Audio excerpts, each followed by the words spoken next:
Bonjour à tous, bienvenue sur Lift Talk, le premier podcast dédié à l'univers du street lifting et de la force, où nous abordons des sujets tels que la programmation, la nutrition, les méthodes d'entraînement pour résumer tout ce qui peut vous aider à progresser sans limite, que vous soyez débutant ou confirmé. Nous sommes Marco et Victor, coach et compétiteurs dans le milieu du street lifting. Nous suivons des athlètes également en powerlifting. Si vous avez des questions, n'hésitez pas à les noter lors du podcast et à nous les poster en commentaire. Le podcast est sur toutes les plateformes, que ce soit YouTube, encore Spotify, Deezer, etc. Bonne écoute à vous. Bonjour à tous, bienvenue dans un nouvel épisode de Lift Talk. Aujourd'hui, on va parler de la fameuse question qui est quand est-ce qu'il faut tester ses max. Et donc Victor, je te laisse introduire le sujet du jour.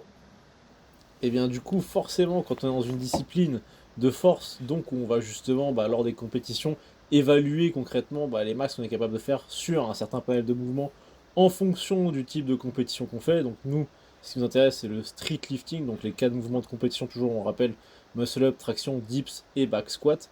Donc forcément, la question c'est quand est-ce qu'on va tester ces max, en dehors évidemment des compétitions, pour essayer de les évaluer et de savoir ce qu'on est capable de faire, ne serait-ce aussi que pour savoir quels essais on pourrait choisir lors de la compétition, comme ce qu'on avait parlé sur notre podcast sur préparer les compétitions justement.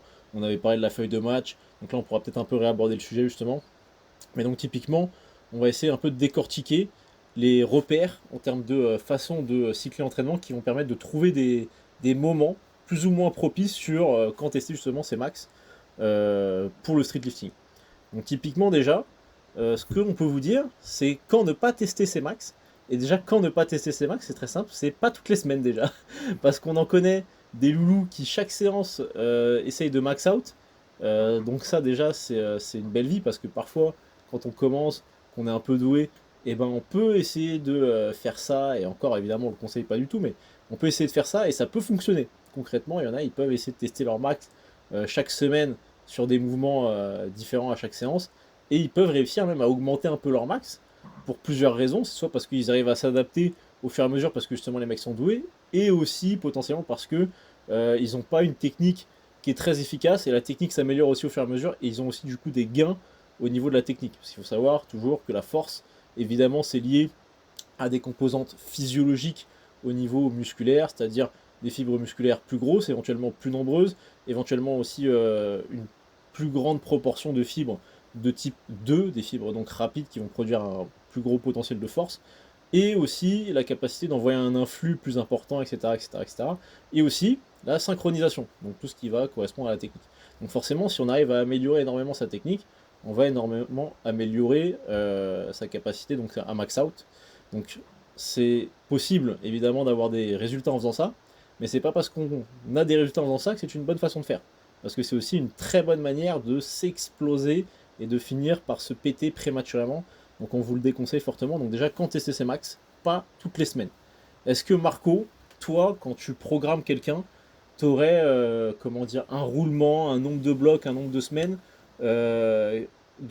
qui séparerait entre guillemets deux tests des max? Parce qu'on pourrait dire, je sais pas, tu vois, en début de cycle, si on commence avec quelqu'un, on peut essayer de lui faire tester des pseudo-max, on va dire, pour essayer d'évaluer un peu le niveau de base. Et du coup, à partir de ce test-là, que tu ferais ou que tu ferais pas, je sais pas d'ailleurs si tu pourras le développer, combien de temps tu mettrais avant de chercher à retester du coup les max? Ouais, c'est marrant que tu dis ça parce que c'est exactement ce que je fais. Ok. C'est que quand je commence une collaboration avec une personne, déjà je prends en amont elle ce qu'elle a déjà fait en termes de max, et il se peut que je lui fasse retester avec des standards peut-être un peu plus Strict. rigides, on va dire, voilà. Et puis deuxième chose, quand est-ce que je le reteste sur une chronologie? En fait, je dirais il y a deux cas de figure. Il y a le premier cas de figure où là c'est un athlète qui fait des compétitions, et donc du coup on va devoir programmer en fonction, donc se programmer des tests avant les compétitions, des top singles aussi pour se préparer à faire des reps à haute intensité. Et puis il y a aussi le deuxième cas de figure où là c'est une demande de l'athlète qui par exemple ça fait plusieurs mois qu'elle teste pas ses max, elle aimerait voir où elle en est. et c'est important pour elle, pour la motivation, etc. Et là, du coup, c'est une discussion entre nous, et bah là, en fait, je programme des max. Alors, c'est pas des vrais max de compétition, on est d'accord, parce qu'il y aura pas de phase de picking et de déload. Mais voilà, c'est et même je le dis quand je commence, tu vois, une collaboration, c'est que hésite pas à me dire quand tu ressens le besoin de faire des max. Fais pas des hors prog dans mon dos et puis je l'apprends en story ou je sais pas quoi. Hein, tu connais les bails. Ah ça, ah ça, putain. Ouais, GPR. Et toi, tu te dis, tu te rappelles plus forcément, tu vois. Tu vas Ouais, regarder sa grave. prog, tu te dis, y a pas ça, tu vois. Y a pas de ouf. Y a grave pas. Enfoiré. Ouais, c'est ça, t'as envie de l'insulter après. Non, non, mais non, donc ouais, voilà, il y a ces deux cas de figure là en fait où je programme. Donc en fait, si l'athlète il ressent pas le besoin pendant des blocs et des blocs, on peut ne pas tester les max. Hein, enfin, et même je trouve, franchement, avec du recul maintenant, je trouve ça intéressant. Mais bon, là, faut comment dire être posé quoi psychologiquement. Je pense que c'est peut-être des athlètes plus confirmés qui ont Ouais, conscience que tester ses max trop souvent c'est délétère. Il y a un risque de blessure aussi qui est forcément plus important. Et puis il y a toujours ce truc de trouver la bonne formule, le bon dosage pour ouais, pas se cramer, parce que c'est ça souvent le risque en fait.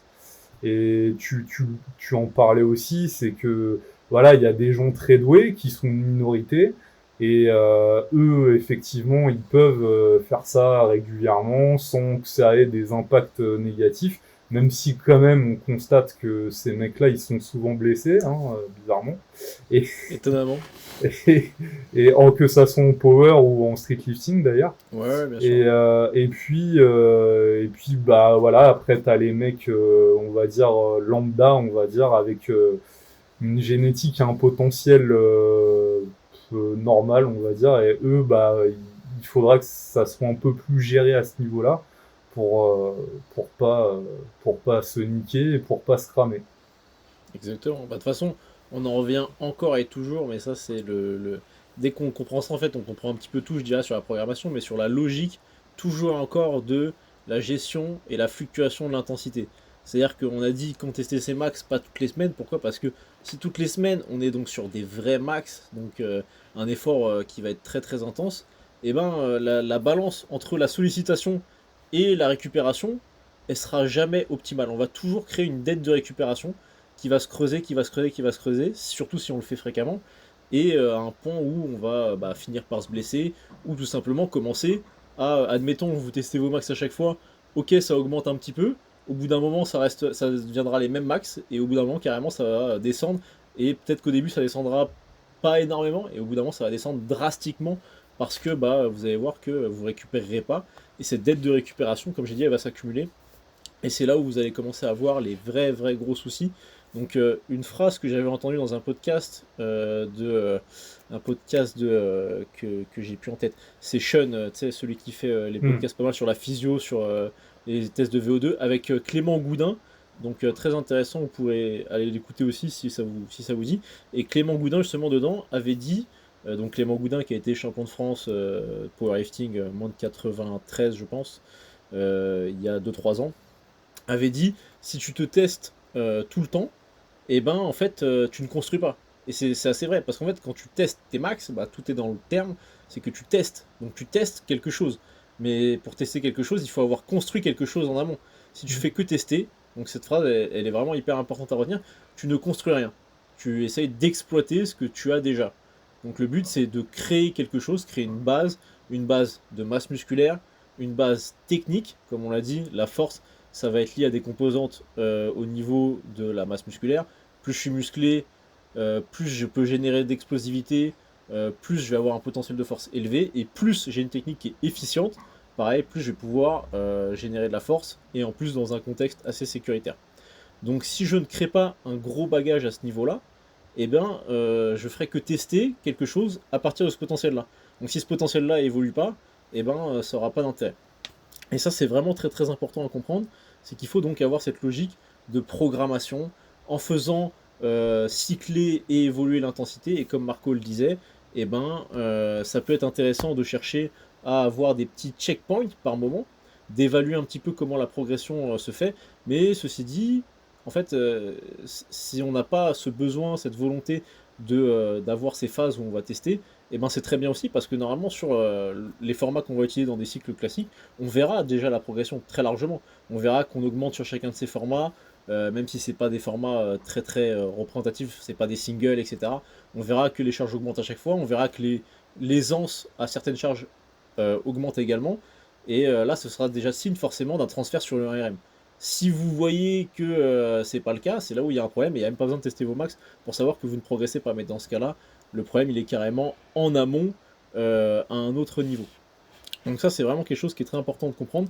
Donc moi je dirais quand tester ses max, et bah concrètement, on teste ses max dans l'idéal, comme a dit Marco, à part si vraiment la personne veut vraiment tester pour voir l'évolution, etc., que ça se réfléchit par rapport à un contexte plus global et tout, ça peut être envisageable. Mais sinon au-delà de ça, il faut tester ses max en compétition. Parce que la compétition c'est fait pour ça justement. C'est fait pour du coup tester ce serait pas vraiment le terme parce qu'on teste pas, normalement on sait à peu près ce qu'on doit faire et justement on va y revenir, mais c'est vraiment le moment où on va essayer d'explorer des hautes intensités sur des singles du coup. Mais donc évidemment la question qu'on pourrait nous rétorquer Marco, ce serait ok, je teste en compétition, admettons, je ne teste qu'en compétition, mais du coup comment je sais concrètement via quels outils je sais quoi faire en compétition, puisque si je ne teste pas à l'entraînement, qu'est-ce que je fais pour savoir ce que je fais en compétition? Et j'aurai une deuxième question après, mais Vas-y. bah là c'est là que les RPE peuvent vraiment nous aider. Donc tu vois là par exemple il y a un cas super concret. Il y a deux athlètes là que j'entraîne pour les premiers pas là qui sont ce week-end.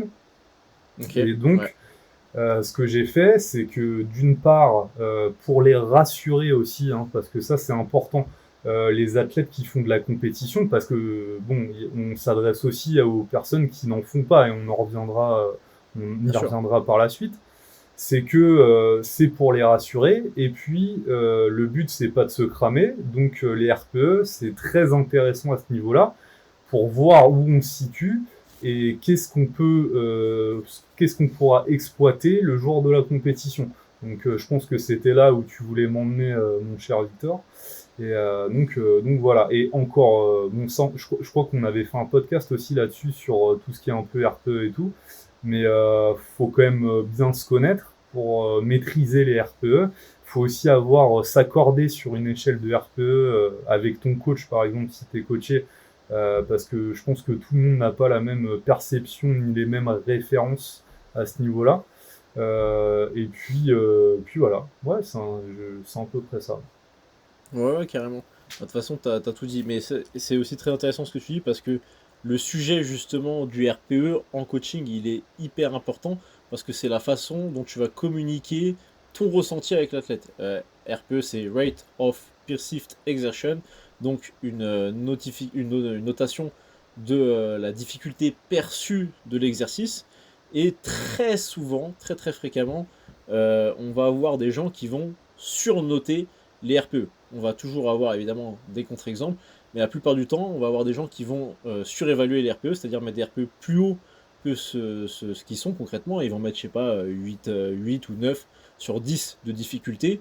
Donc pour le RPE, pour vite fait, bref aparté, pour ceux qui ne sont pas tout à fait familiers avec le truc, mais plus on est donc proche de 10, plus l'intensité est élevée, et plus on est loin de 10, on est proche de 5 voire moins, plus l'intensité est basse, plus c'est simple en gros.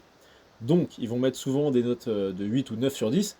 Et toi, si, et c'est pour ça que c'est important, tu leur demandes une vidéo et que tu visionnes la vidéo, et ben tu pourras voir qu'ils seront très probablement sensiblement plus simples que ça. Et du coup, évidemment, moi, ce qui m'arrive, c'est que je leur fais la remarque, je leur dis, toi, honnêtement, ok, t'as mis cette note-là, t'as ressenti ça, mais même toi, quand tu regardes la vidéo, ose me dire que tu as l'impression que c'est si dur que ça, tu vois. Et là, souvent, ce qu'on me rétorque, c'est oui, je suis d'accord. En vidéo, ça paraît plus simple, mais mon ressenti, c'était ça. J'avais l'impression que ça avait ce niveau de difficulté-là. Et donc ça, comment ça s'explique, cette dissociation entre la difficulté perçue et la difficulté entre guillemets réelle, objective qu'on peut voir justement en vidéo de l'extérieur, eh bien c'est tout simplement que, on va dire ça dépend du profil. Si c'est quelqu'un qui est débutant ou intermédiaire, et qui a du coup jamais eu l'occasion de vraiment forcer, de monter une rep sur plusieurs secondes, et ben c'est normal, il sait pas ce qu'il est capable de faire, il sait pas jusqu'où il peut aller forcer, il n'a pas de référentiel d'un, entre guillemets, un vrai 10, un vrai 100% de difficulté. Donc là encore, c'est assez compréhensible. Donc c'est pour ça que parfois, tu sais, les mecs, ils te mettent, je sais pas, genre 8 toutes les semaines, alors que tu augmentes de 5 kilos. Tu sais, il y a 4 semaines, c'était 8, et il y avait 20 kilos de moins. Tu te dis, putain, ouais, c'est incroyable ça. C'est pas normal. Et ça, ouais, voilà, déjà, c'est pas normal. Mais donc ça peut arriver. Et donc c'est lié à ça, c'est parce qu'ils ne savent pas jusqu'où ils peuvent forcer. Donc ça, c'est la possibilité numéro 1. Et ensuite, ce qui peut arriver tout simplement, c'est que on va sans cesse surévaluer l'effort parce que bah, c'est une question de profil. On va avoir un profil où on va avoir un petit peu peur de forcer, on va avoir cette appréhension de se blesser. On va très vite se dire si je force, justement, si ça ralentit, et ben c'est que là je risque de me faire mal. Ce qui n'est pas du tout forcément le cas. Et c'est là où justement on voulait en venir tout à l'heure, c'est qu'on voulait nuancer. On disait ok, si vous testez sans cesse vos max, donc sous-entendu que vous êtes sans cesse sur des intensités hautes, vous allez vous péter. Mais il ne faut pas être dans l'extrême inverse non plus, de se dire ok, il faut du coup tout le temps être loin de cette intensité max. Non, parfois il faut aller chercher ses progrès, donc pas forcément sur des singles, sur des séries de une répétition, mais sur des séries de plusieurs répétitions ou même des séries assez courtes, des triplés, etc. Parfois, de manière cyclée, toujours et encore en faisant fluctuer l'intensité, il faut quand même ponctuellement aller chercher des hautes intensités pour progresser. Et puis aussi, du coup, bah, pour réussir en fait, comment dire, créer cette perception de jusqu'où je peux aller. Parce que sinon, en fait, on sait jamais jusqu'où on peut aller, et très vite, on voit des mecs, une série de, je sais pas, de 4 répétitions, les 3 premières, elles vont toutes seules, et la quatrième, il commence à forcer un tout petit peu, et là, il arrête de pousser, et il redescend en bas de sa dips, admettons, si c'était des dips, par exemple, il arrête de forcer. Pourquoi? Parce que il avait l'impression que c'était trop dur et qu'il allait pas y arriver. Alors que tu regardes la vidéo, tu vois les 3 premières, elles sont super simples. Donc c'est pour ça qu'il faut quand même avoir ce référentiel-là, de se dire jusqu'où on peut pousser, dans une certaine mesure. Donc être capable quand même de monter en intensité, faire fluctuer l'intensité de cette manière-là, etc. etc., etc. Et donc, c'est là où je voulais en venir, c'est par rapport aux compétitions, d'établir cette échelle, de savoir ce qu'on peut réaliser, comme a dit Marco, via les RPE, en essayant donc d'avoir des RPE qui vont le plus possible matcher avec la réalité.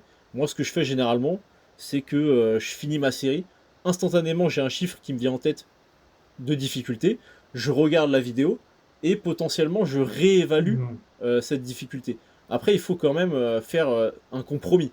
Parce que parfois, ok, en vidéo, ça va paraître particulièrement plus simple que ce qu'on peut ressentir, mais faut pas non plus totalement évincer notre ressenti, surtout quand on a un certain niveau et que là, pour le coup, on a été habitué à forcer, parce qu'il y a des profils qui vont justement cramer un peu d'un coup, qui vont avoir ce truc de je pousse, je pousse, je pousse assez rapidement, et puis d'un seul coup, il n'y a plus rien.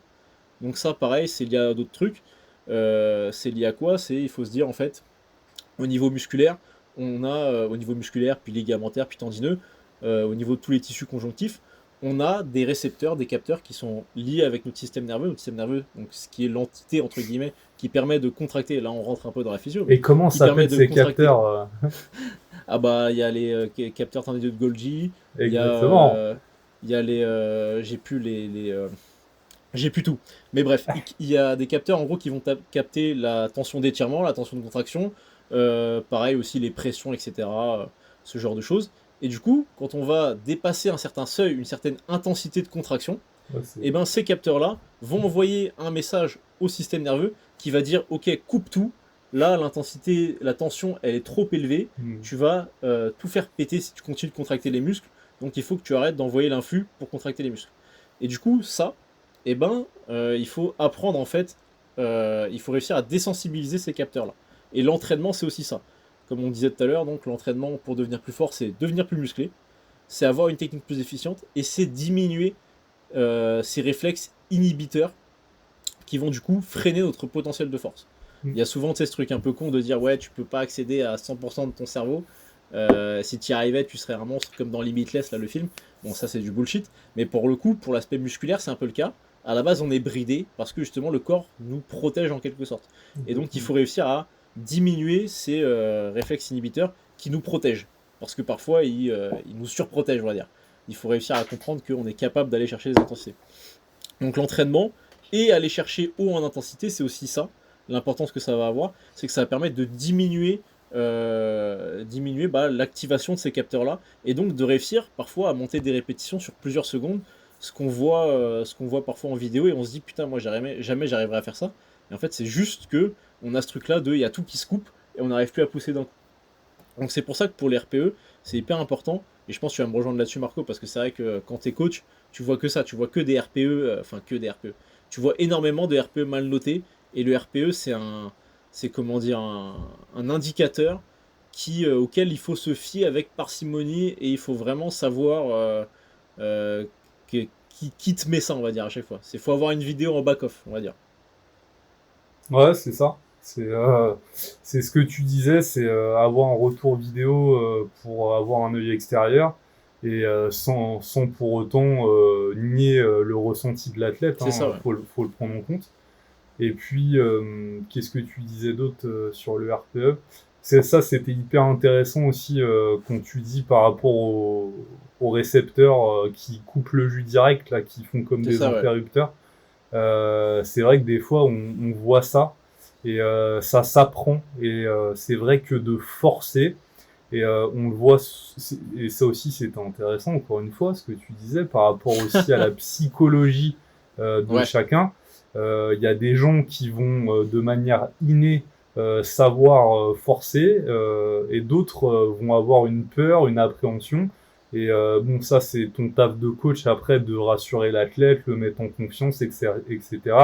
Peut-être avec des intensités moins élevées, mais avec un volume plus important, machin. Mais une progressivité plus importante aussi voilà, c'est parfois. ça. Pour le faire arriver au C'est bout ça, du ouais. compte, voilà. Mais ça aussi, c'était super intéressant. Et je pense que c'est un truc qui est quasiment jamais abordé, ce truc-là, là, la désensibilisation. Ouais. Beaucoup C'est moins, c'est bien. vrai. Ouais. Et donc, ouais, en fait, moi, ce que je vois surtout, c'est ouais, les débutants, effectivement, ils ont tendance à surévaluer leur RPE, enfin mettre des RPE plus élevés que ce qu'il en est réellement. Ça, c'est un truc effectivement que je constate régulièrement. Et de toute façon, je pense que bon après, bon, il y a ça, c'est faut avoir un bon coach, on va dire, mais quand t'es coaché, c'est quand même difficile de se mentir à soi-même, à moins que, je sais pas, le coach ça soit un pote à toi et qu'il ait aucune objectivité Ouais, et qu'il te dit ouais si génial t'en as encore sous le coude. Enfin voilà, normalement, enfin t'es censé avoir un œil extérieur qui te dit un peu quand tu racontes de la merde et que tu te voiles la face quoi. Ouais c'est ouais je ça, suis ouais. RPE 6 alors que t'es 8,5, tu sais. C'est ça, ouais, parce qu'il y Euh, a le truc inverse, exactement. Il y a le truc inverse aussi. ouais. Ça, j'en ai pas parlé, mais c'est exactement ce que tu dis, c'est qu'il y a l'effet inverse. Des mecs qui sous-évaluent aussi, quoi. Et ça, souvent, bah, enfin, c'est même pas pour après vous vendre nos prestations, hein, parce que en vrai, on s'en fout.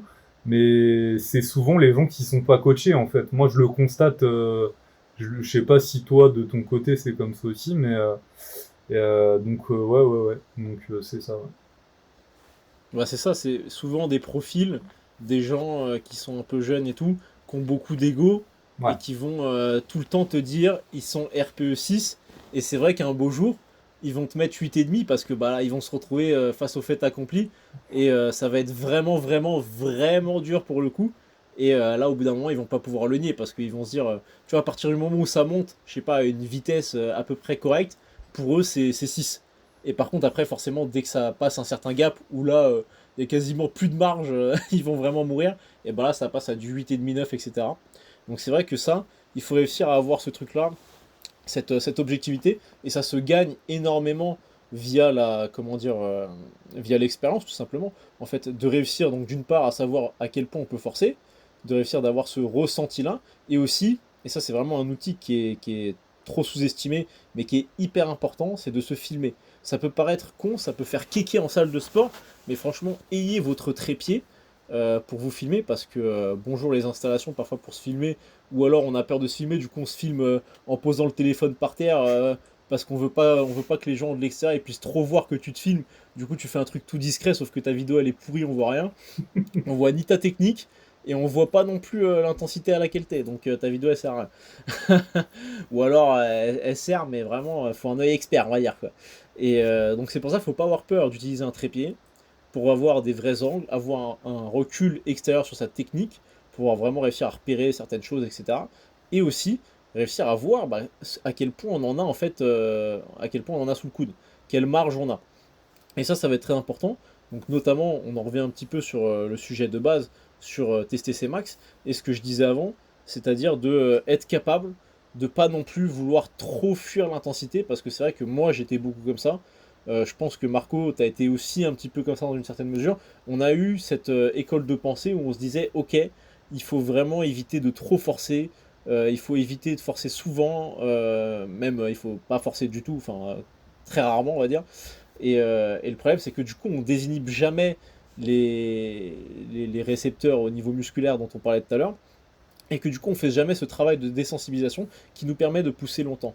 Et un autre truc aussi que je dirais, c'est que, ça c'est une petite astuce, on va dire, c'est pour avoir ce truc de réussir à grind longtemps, ce dont je me suis rendu compte, c'est que quand on cherche à faire un effort de manière trop explosive, ça va être souvent le cas Mm. quand on fait de la force endurance, parce que quand on fait de la force endurance, forcément, je sais pas, je vais dire 80% des reps qu'on va faire sur une série longue de force endurance, eh ben on va pouvoir les faire rapidement. Du coup, on va pas être habitué à faire des reps lentement. Parce que ce qui va se passer, c'est qu'on va justement cramer un peu d'un coup, parce que forcément, la congestion, ceci, cela, au bout d'un moment, on n'en peut plus, donc on arrête sa série. C'est plus ce genre de facteur-là. Et du coup, si vous êtes trop habitué à faire ça, à faire des séries longues, mi-longues, donc ça va être le profil de tous ceux qui font du set and rep, de tous ceux qui font éventuellement des sports type crossfit, etc., et qui se dirigent un petit peu vers la force, et ben vous allez avoir toujours cette recherche d'explosivité, et notamment au début du mouvement. Ce qui est une très bonne chose. Simplement, le problème, c'est que très souvent, et aussi en haltéro d'ailleurs, en haltérophilie, parce que ça c'est une composante nécessaire de l'haltérophilie. Mais le problème de ça, c'est que du coup, vous allez avoir énormément cette habitude de créer beaucoup de force au démarrage et ensuite d'arrêter de créer de la force.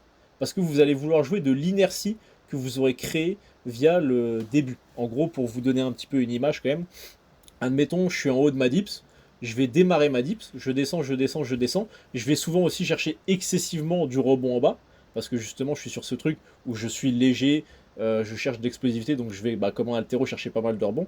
Donc je vais chercher excessivement du rebond en bas, jouer pas mal sur ce réflexe-là, donc on avait déjà parlé avant, réflexe myotatique, etc. Et ensuite, je vais créer beaucoup de force couplée à ce réflexe d'étirement pour créer du rebond en bas. Donc je vais pousser très fort, et ensuite je vais entre guillemets arrêter de pousser, parce que justement j'aurais envoyé tout mon jus dès le début de ma rep pour finir ma rep. Donc ça c'est totalement possible et ça peut même être intéressant parce que c'est économe sur du set and rep et pour des formats comme le crossfit, etc. Donc ça va être intéressant, ça va être économe, ça va être bénéfique.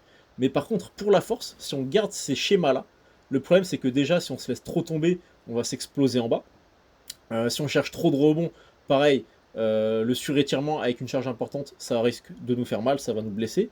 Et en plus, si on garde ce schéma de contraction et qu'on cherche à produire de la force très fort au début et qu'après on en produit du coup moins, parce qu'on a envoyé tout son jus au début, et ben on a justement ce phénomène de coupure d'un coup sur du lourd, et ce qui fait qu'on n'arrive pas à grind, à forcer longtemps. Donc moi, quand j'ai fait ma transition un peu, on va dire, entre guillemets, du set and rep vers la force, j'avais ce profil-là de mec qui crame d'un coup et qui a l'impression que c'est dur alors que en fait visuellement il est RPE 7, 7,5. Et ce que j'ai dû apprendre en fait à faire, c'est de réussir à pousser longtemps, à avoir cette intention de peut-être mettre moins d'explosivité au démarrage, au tout début en bas de ma dips, mais par contre à chercher à produire une force continue et homogène en gros en termes d'image. Je sais pas si ça te parle toi un petit peu, parce que c'est vrai que c'est un peu comment dire flou peut-être. Non, non, c'est très clair pour moi. Et justement, je pourrais apporter quelques nuances à ce que tu viens de dire. C'est que je dirais que ça s'applique plutôt au mouvement de poussée, Ouais, où oui justement, carrément. et en fait, il y a aussi une autre composante, c'est les poids du corps. Ouais, Moi, ce que j'ai remarqué, c'est que sur les tirages, enfin sur les tractions, hein, les tractions, les poids légers avaient une facilité à grind, ce que ouais, les poids c'est lourds vrai. n'ont pas. Et les Tu filles aussi. regardes même, tu vois, les GOAT de la discipline Ludo Baki, ils ont des poids de corps assez élevés. C'est tout dans l'explosivité. Il C'est y a vrai. pas de grind. Et là, par exemple, moi, j'ai un mec de ma team, là, Joël, qui a une track à 80. Eh ben, lui, il peut grind pendant, mais je te Ouais. mens pas, 10 secondes, quoi. Enfin, mais c'est un truc Ouais, de j'imagine. malade. Et, Ouais. euh, et donc, ça aussi, c'est une petite nuance. Mais par contre, je suis 100% d'accord sur les dips et les tractions. C'est un truc en plus sur les dips, c'est un coup à perdre la tension que vous avez dans le dos si vous voulez mettre trop d'explosivité, d'ouvrir trop la cage, vouloir trop partir d'un coup. Ça rejoint aussi la publique que j'ai faite aujourd'hui sur l'hyper extension de nuque. Vous perdez votre trajectoire et le squat c'est pareil. Enfin, en fait, c'est valable sur des charges. Vous pouvez faire ça, des rebonds en mode un peu altéro sur des charges modérées, mais sur des charges lourdes, faut quand même un contrôle. Et moi, ce que je dis tout le temps, c'est imagine un élastique qu'on tendrait sur la descente. Et à la remontée, sur le squat, hein, surtout, c'est là que t'envoies toute la sauce, tu vois. Et c'est là C'est que tu ça. remontes. Et encore une fois aussi, ça c'est vrai, surtout sur les dips, où il faut avoir cette capacité de maintenir la force en fait sur une C'est ça, durée ouais. qui peut être plus importante. Donc ça, ouais, ouais, carrément.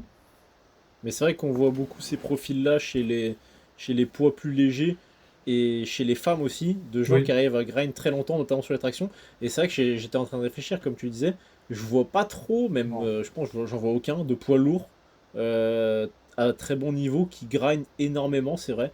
Je sais pas trop quelle corrélation on pourrait trouver avec ça, mais c'est en effet une remarque qu'on peut se faire. Et donc bah, c'est intéressant parce que c'est aussi souvent ce qui se passe, et c'est d'apprendre aussi du coup bah, à grind sur les tractions, à tirer longtemps, parce que c'est un peu le même phénomène de j'envoie toute la sauce au début, sur le début de mon tirage, et en fait après bah, j'arrive plus à créer de force. Donc là bah, pareil, j'avais fait un réel pour donner un petit exercice qui aide à ça. Et après bah, les exos qui peuvent être intéressants, plus traditionnels que celui que j'avais partagé, c'est tout ce qui va être justement bah, les tirages hauts, genre le high pull, le chest to bar, et après, bah, les trainings un peu muscle-up en général, ça va aider aussi. Parce que le muscle-up, bah, c'est un mouvement qu'on pourrait comparer à un mouvement d'haltéro, comme un petit peu bah, de l'épaule jetée. C'est un peu de l'épaule jetée en inversé, on va dire. Et le principe, c'est que, bah, ok, on crée beaucoup de force au démarrage, on cherche à tirer très très fort, très très vite, mais il faut, pour le coup, aussi réussir à tirer longtemps, parce que tirer très très fort, très très vite, ça fonctionne bien quand on est poids du corps ou à des intensités basses, mais dès qu'on commence à monter un petit peu haut en intensité, et ben ça fonctionne pas. Donc là, typiquement, bah, ce qu'on disait tout à l'heure, pour toujours pas pareil en revenir au sujet de départ, donc de quand tester ses max. Donc comme on disait, testez pas vos max tout le temps, ok, mais ça veut pas dire de pas monter haut en intensité par moment, parce que de la même manière, comme on a dit, si vous ne diminuez pas les réflexes inhibiteurs, et ben via la montée en intensité, bah, vous diminuez votre potentiel de gain de force, et aussi, si vous ne vous confrontez pas à ce truc de réussir à pousser longtemps et à apprendre à pousser longtemps, en vous confrontant donc à des hauts pourcentages et où il va falloir bah, créer, comme je le disais tout à l'heure, une force continue et importante plutôt que explosive et très courte sur le démarrage du mouvement, de la phase concentrique, et ben vous serez toujours vous serez toujours heurté en fait à des gros paliers. Donc ça c'est vraiment des trucs très importants à comprendre. Euh, pour justement Marco, comme tu disais tout à l'heure, parce que on n'en a pas parlé, on a parlé donc de tester ses max pour les compétitions, en compétition, mais comme tu disais, il y a potentiellement des gens donc qui cherchent pas à faire des compétitions, qui s'entraînent entre guillemets du street loisir, même si on ne doute pas qu'ils cherchent évidemment à progresser, mais justement comment est-ce qu'on pourrait leur dire d'évaluer leur max, quel écart de temps on pourrait donner entre deux tests de max pour avoir petit ordre d'idée, on va dire, de pas faire n'importe quoi. Déjà, on a dit que c'était pas à chaque séance. Ça, déjà, c'est le premier repère. ouais. Bah ça va dépendre. Encore une fois, hein, c'est hyper individuel. Moi, je dirais que si je vois que l'athlète il est sur une bonne phase de progression, je vais plus être tenté de profiter de ce momentum pour lui programmer un max rep ou Ouais, bon ouais, là ouais. ça sort ça sort du 1RM, mais ou en max en top single, RPE, je sais pas, 9, 9,5. Donc voilà, et puis en termes de temps, je dirais peut-être espacé de 3 blocs entre chaque test en fait. C'est exactement ce que j'aurais dit, ouais. Bon bah Environ voilà. 3 mois, quoi, en gros. Environ 3 mois. Ouais, c'est ça. Parce que typiquement, si on dit un bloc, bon, bah, d'un bloc à l'autre, vu que sinon, en fait, tu peux pas savoir si le format que tu as utilisé sur ton bloc, il a été hyper effectif. Et si tu le testes directement via un test de max, c'est pas un super retour, on va dire, je trouve. Il faut justement voir si le format t'a aidé à progresser sur le format que tu as travaillé déjà, tu vois, avant de voir si ça s'est transféré sur le RM. Donc typiquement, un bloc, voilà, je suis d'accord, c'est pas suffisant. Deux blocs, je trouve que ça permet déjà d'avoir un peu de retour. Mais comme tu le disais, si jamais le format qu'on a utilisé fonctionne bien, et ben déjà faire à partir du deuxième bloc, ça casse un peu ce momentum. Donc c'est un peu dommage parce qu'on est en train de construire un truc, comme on disait, si vous testez sans cesse, eh bien vous ne construisez pas en contrepartie. Et en plus, quand vous testez, vous avez besoin de récupérer, donc ça vous fait perdre pas mal de temps sur la construction qui est possible. Donc c'est pour ça que je trouve pareil deux blocs, donc sous-entendu environ pour faire le parallèle en durée de temps, 2 mois, et ben ce serait pas assez. Et à partir de 3 blocs, là, moi je suis totalement d'accord, et ben je trouve que ça commence à être correct, convenable, même en termes de récupération. Évidemment, on vous dit pas qu'il faut, qu'il faut 3 mois pour récupérer d'un test d'effort max, c'est pas du tout le cas, mais pour réussir à reconstruire toujours cette logique-là, eh bien c'est ce qui va être vraiment, je pense, le plus intéressant, sachant que quand on teste ces max, comme le disait Marco tout à l'heure, on peut tester son max en étant à la fin RPE 9. On n'est pas obligé pour le coup de monter une rep sur 7-8 secondes. On peut déjà apprendre à monter des reps sur 2 secondes, 2-3 secondes déjà sur pas mal de mouvements. Ça va être des trucs auxquels les gens sont souvent pas très très habitués et ça peut déjà être particulièrement fatigant.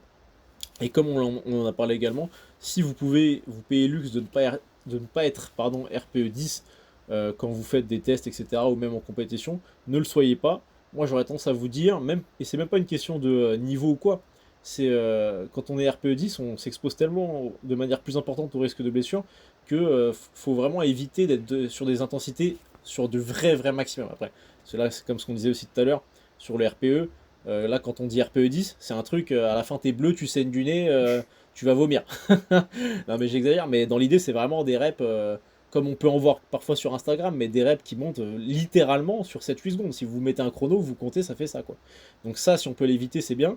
Et je dirais, ce cas de figure-là, ça, c'est réservé pour moi à des contextes très précis, du style un mec qui, je sais pas, peut faire un podium ou peut faire carrément une première place, ou si on parle sur la FA, parce qu'il n'y a pas encore ça comment dire, en street, mais un record à l'indice ou ceci ou cela, et ben là, j'ai envie de dire pourquoi pas envoyer la sauce pour que le mec vraiment il fasse le record, il mette un petit peu sa pierre à l'édifice dans le sport dans lequel il est. Ok, là envoyer un truc de fou, Ouais, un s'il truc y a un un peu enjeu, quoi. vénère.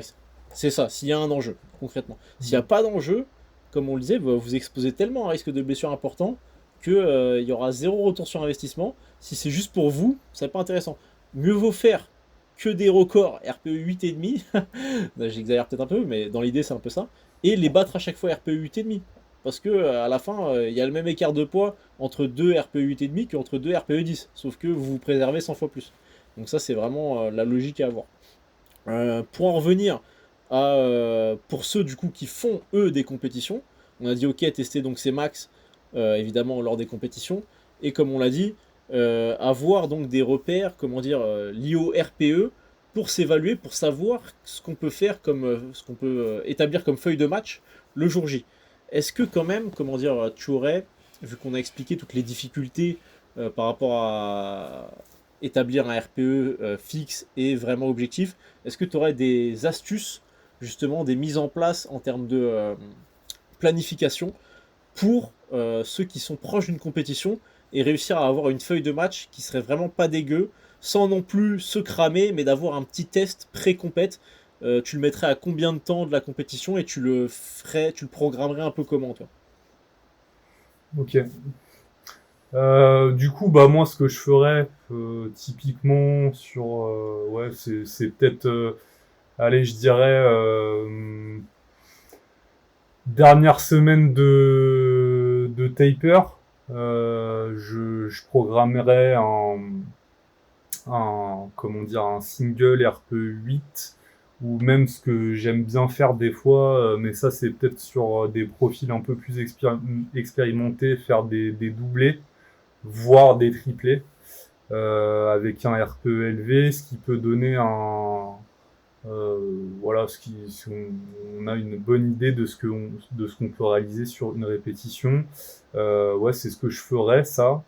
Je sais pas, tu m'as dit quoi exactement après, parce que je crois qu'il y avait deux questions en une question. Ouais, je t'ai dit à quelle distance à peu près donc de l'échéance de la Ouais. compétition.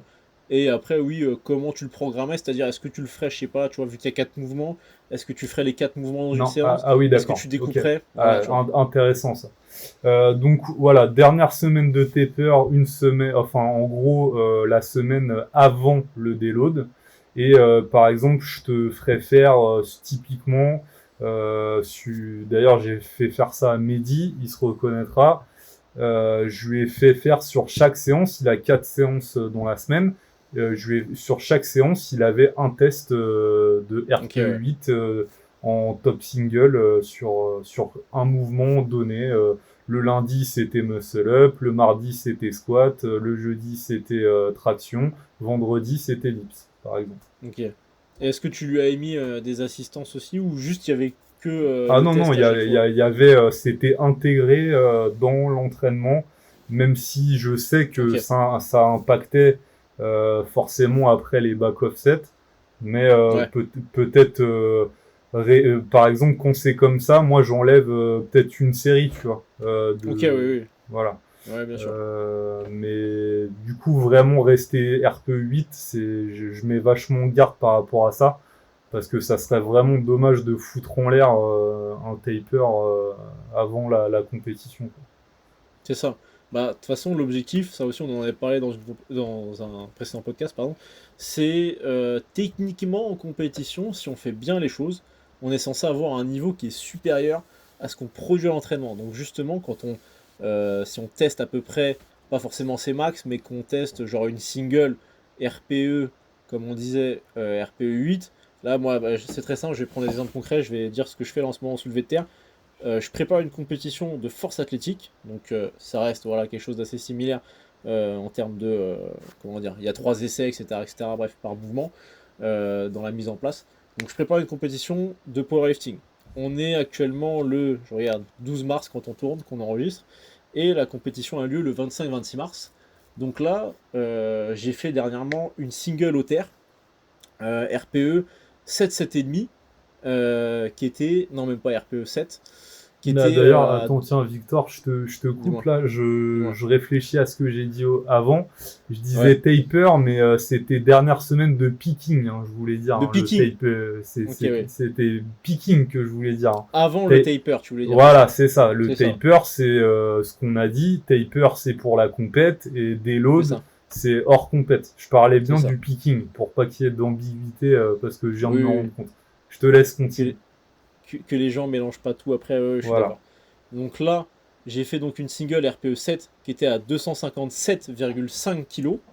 Et quand j'avais fait mon mock meet d'il y a donc bah, maintenant bientôt 3 mois, j'avais fait mes 3 essais. Donc, premier essai, j'ai fait une rep à 260, ensuite une à 270, ensuite une à 280, donc 280 qui est encore aujourd'hui mon max. Et la rep à 260, je l'avais passé RPE, alors je saurais plus, faudrait que je regarde dans mon dossier, dans mon document, mais moins que ma rep à 257,5 que j'ai passé là dernièrement. Donc qu'est-ce que ça veut dire? Est-ce que ça veut dire que là, la compétition que je vais faire le 25-26 mars, je vais me chier dessus? Peut-être, T'as peut-être, pas on sait pas. intérêt, mec. Peut-être, on sait pas, mais normalement, je pense pas. Bref. Mais ça veut simplement dire que j'avais, au moment où j'avais fait, donc entre guillemets, ma compétition, pour pas dire à chaque fois mock meet, mais ma compétition du 31 décembre dernier, eh bien, j'avais donc justement alterné cette phase de picking où j'accumule l'intensité, comme on avait parlé sur le podcast sur la préparation de la compétition, et ensuite mon taper qui m'avait donc bien aidé à bien récupérer et qui m'a permis de correctement surcompenser afin de justement bah, être très très en forme le jour J et de faire donc des performances que j'avais jamais faites en gros et donc de sortir bah, par exemple en première barre une single à 260 avec un RPE vraiment pas très très haut, une super vitesse et tout, une vitesse qui était clairement meilleure donc, et un RPE plus bas que ma rep à 257,5 que j'ai fait là dernièrement, alors qu'on est 3 mois plus tard. Mais pourtant, je reste quand même très très confiant, parce que la rep que j'ai passée à 257,5, donc un peu moins lourd, et pourtant avec un RPE légèrement plus élevé que mon premier essai, et ben le repère que j'ai, c'est que cette rep-là, à ce poids-là, je l'ai passé, déjà, c'était en gros en termes d'équivalent, si je transpose mon bloc, je suis sensiblement plus lourd sur la charge, et je suis plus bas en RPE. Et je suis avant mon taper qui va donc me faire récupérer, me faire surcompenser. Donc là où je voulais en revenir, c'est que quand on fait correctement les choses, en compétition, on performe mieux qu'à l'entraînement. Concrètement, Hmm. justement, si on arrive à alterner ces phases-là. Donc c'est pour ça que il faut réussir à bien gérer ces phases picking, taper, etc. Et avoir vraiment une bonne. Il y en a certains donc, qui font ça. Et je voulais aussi te poser la question d'ailleurs. RPE chart, une charte de RPE avec son athlète pour réussir justement à évaluer, ok, tel RPE pour toi concrètement ça correspond à tant. Et du coup, ça veut dire que tu es à tel pourcentage. Tu peux faire des calculs pour calculer le RM théorique. Et ça te permet vraiment d'estimer ensuite une feuille de match très précise, on va pas rentrer de ouf dans les détails, mais concrètement, si genre je sais pas, 8 ou 9 jours d'une compétition, je fais une single au terre avec tel RPE et à telle charge, et ben j'arrive à évaluer concrètement mon 1RM théorique et j'arrive ensuite à faire donc théoriquement une feuille de match, 3 essais évalués à partir de ça, en gros à partir de cette donnée-là. Donc ça c'est quelque chose sur lequel il faut travailler, réussir à évaluer, ok tel RPE sur tel format, ça peut me donner en lien tel pourcentage, mais on peut dire, on peut faire un truc un peu global, mais concrètement ça s'individualise auprès de chaque personne parce qu'il y a des variations interindividuelles qui vont quand même être assez importantes. Et c'est aussi d'ailleurs le travail du coach, c'est de réussir à construire cette charte de RPE. Je sais pas si toi d'ailleurs tu fais un petit peu ça, si tu as un document très précis ou si juste tu le fais via l'expérience. Moi, c'est pas mal comme ça que je le fais aussi, tu vois. J'arrive à évaluer, ok, t'es tel RPE sur tel format, sur tel rep range à telle charge, donc ça devrait donner à peu près tant. Ou si t'as des calculs, toi, très précis que tu mets en place, je sais pas comment tu fonctionnes. Non, non, bah, je fais ça aussi. Non, j'ai pas de calcul précis, même si pour définir la feuille de match, je me base sur des pourcentages par Ouais, rapport aux différents passages et aussi des stratégies au niveau de la feuille de match, parce que sur la feuille de match, il n'y a pas écrit que trois passages. Il y a oui, différentes bien sûr, possibilités par passage. c'est ça. Voilà, mais je suis comme toi là-dessus, c'est que je me fixe aussi de ce que je sais de l'athlète, comment il réagit, etc. Ça aussi, c'est des choses qui sont pas vraiment quantifiables ou très difficilement, et c'est plus l'expérience qui parle que des chiffres ou des formules toutes faites, quoi. Carrément, carrément. C'est là où on en vient au truc de, ok, tu peux un peu tout théoriser, ok, tu peux faire, je sais pas, genre, je sais pas, tu vois, comment dire, un fichier, un truc tout préfet qui Mm. devrait pouvoir fonctionner, un programme en gros, on va dire. Mais en fait, tu te rends compte que ça fonctionne pas vraiment parce qu'il faut cet œil extérieur pour réussir en fait à comprendre et à suivre la personne sur ces critères-là qui sont en fait hyper subjectifs parce que le RPE, même si ok il y a ce retour entre guillemets objectif de la vidéo on va dire, il y a quand même ce truc subjectif comme on disait parce qu'il y a des critères qui peuvent en effet faire que ça paraît simple en vidéo mais c'est en réalité peut-être véritablement dur ou en tout cas ça représente peut-être vraiment la marge que la personne a. C'est ce que j'ai tendance à dire, le RPE, faut quand même que vous dites ça, c'est que ça représente en fait la marge qu'on a sur un format. Moi, ce que j'aime bien dire pour quantifier un peu le RPE, quand je le décris à des gens pour la première fois, quand je commence un coaching, un suivi, etc., c'est que je vais dire, ok, si tu es sur des séries, on va dire, je sais pas, de plus de 3 reps, de plus de 5 reps, ce que tu peux faire classiquement, c'est de te dire, ok, sur ta série, tu as fait, je sais pas, 6 reps, tu estimes toi que tu aurais pu en faire 3 de plus, et ben, tu es à RPE 7. Parce que du coup, tu es à 10 moins 3, le nombre de reps que tu aurais pu faire en plus. Mm. Donc ça fonctionne assez bien sur des formats mi-longs, tu vois, on va dire entre 5 et 12 reps. Et quand tu es au-delà de 12 reps et quand tu es en dessous de 5 reps, ça devient un peu moins vrai. Par exemple, une rep RPE 8, Parfois, tu peux pas faire une seule répétition de plus à la même charge quand tu fais une single RPE8. Mais par contre, tu peux rajouter pas mal de poids. Ça Mm. dépend des profils. Tu as des mecs qui peuvent pas répéter une charge, mais par contre, ils peuvent augmenter sensiblement la charge. Simplement, ça dépend du profil, justement, si le mec il a une plus ou moins bonne endurance de force ou pas, etc. etc. Moi, par exemple, pour faire une petite idée, j'ai donc un RM à 280 au terre, et là, j'ai fait un PR lors de mon dernier entraînement au terre sur un triplé. Devine la charge au triplé de PR. Donc j'ai un Donc, tu RM avais fait un 280, top single à 157 RPE8, hein, c'est ça, hein? 257 s'il te plaît, pas 157. Ouais, ouais, j'ai dit 257 Ah ok, ok. RPE8. Celui-là, non, j'étais pas RPE, t'es fou, j'étais RPE 7, 7, 7,5 Ah, t'étais sur mon 7, terre. 7,5. Bah oui. Ok. Et ça, c'était sur une single. Et là, t'as fait un triplé, c'est ça? Ouais. Et du coup, et t'étais RPE combien? 8? Sur le triplé, Ouais.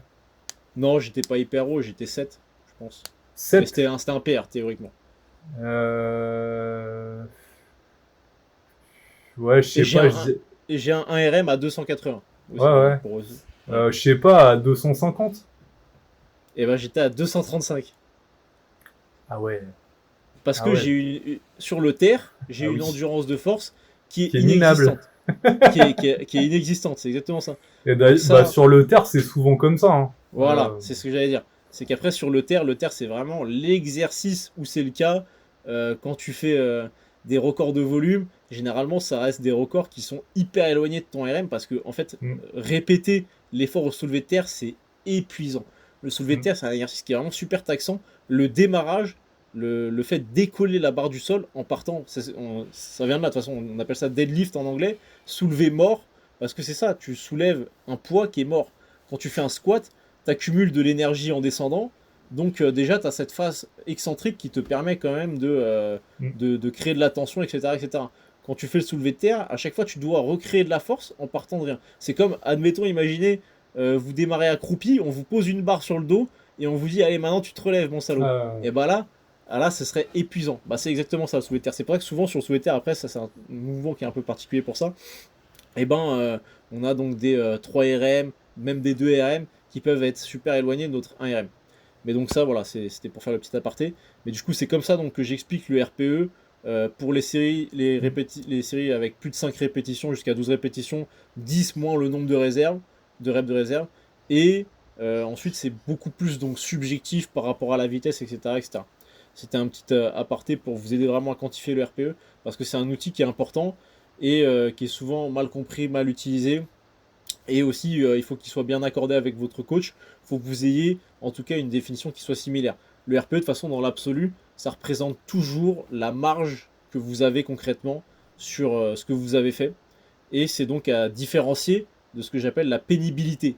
Ok, tu fais une série de fentes bulgares RPE 7, toi en ressenti, t'es RPE 10, mais en vrai c'est RPE 7, parce que tu peux faire des reps en plus, tu vois. T'as de la marge, mais en pénibilité, et c'est vraiment le terme que j'utilise, c'est la pénibilité, t'as l'impression que c'est insupportable, parce que c'est vrai que c'est un exercice dont la pénibilité est élevée.